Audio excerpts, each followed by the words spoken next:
जय राम जी की जय जय सीताराम।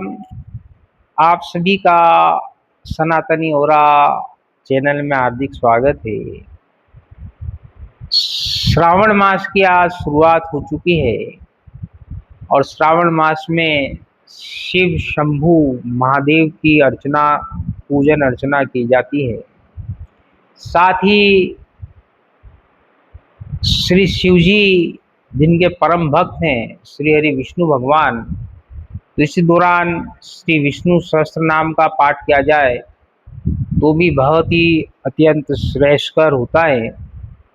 क्योंकि यदि आप श्रावण मास में शिव जी के साथ श्री हरि विष्णु जी की आराधना करेंगे तो श्री शिव जी महाराज की और कृपा आपके ऊपर बढ़ने लग जाएगी, क्योंकि उनके भी आराध्य देव श्री हरि विष्णु भगवान ही। श्रावण मास में वृक्षारोपण का महत्व अधिक है। पृथ्वी पर वृक्षों की अंधाधुंध कटाई हो रही है।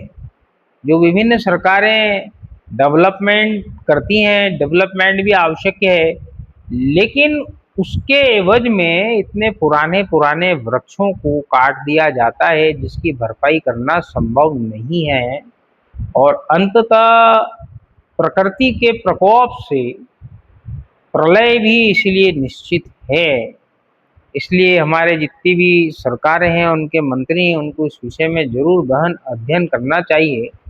टिहरी बांध बनाया गया और उससे जो हिमालय पर्वत श्रृंखला को नुकसान पहुंच रहा है वो सभी के सामने स्थित है।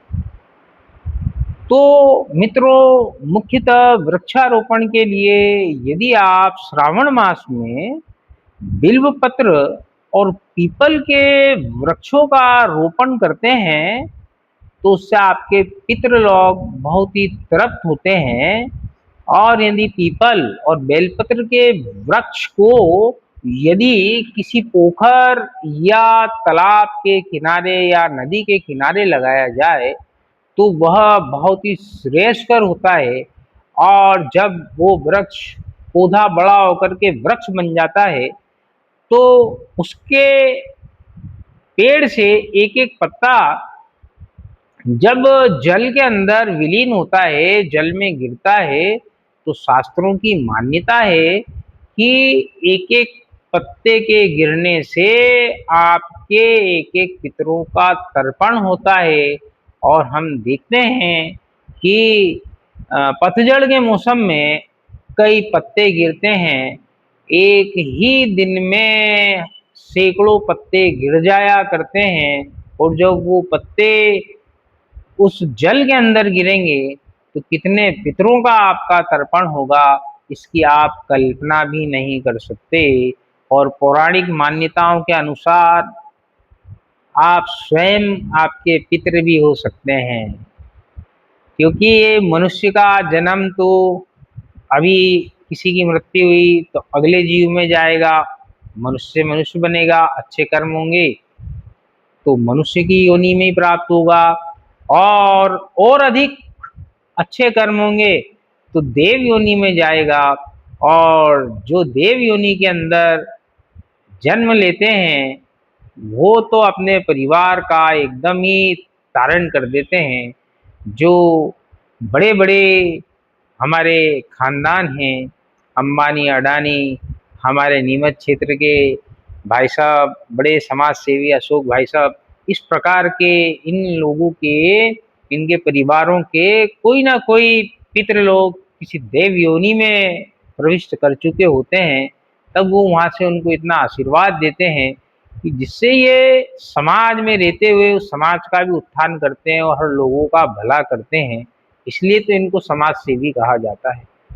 एक और बात वृक्षारोपण के अंदर ये बताई गई है मत्स्य पुराण में कि अभी जो वर्तमान में जो हाइब्रिड पौधों का कल्चर आ रहा है, ये हम इतने बड़े बड़े पौधे लेकर के आते हैं 8-8 फीट 10-10 फीट के, तो ठीक है प्रकृति के लिए जल्दी बड़े होंगे, लेकिन इनसे पूर्ण फल की प्राप्ति नहीं होती।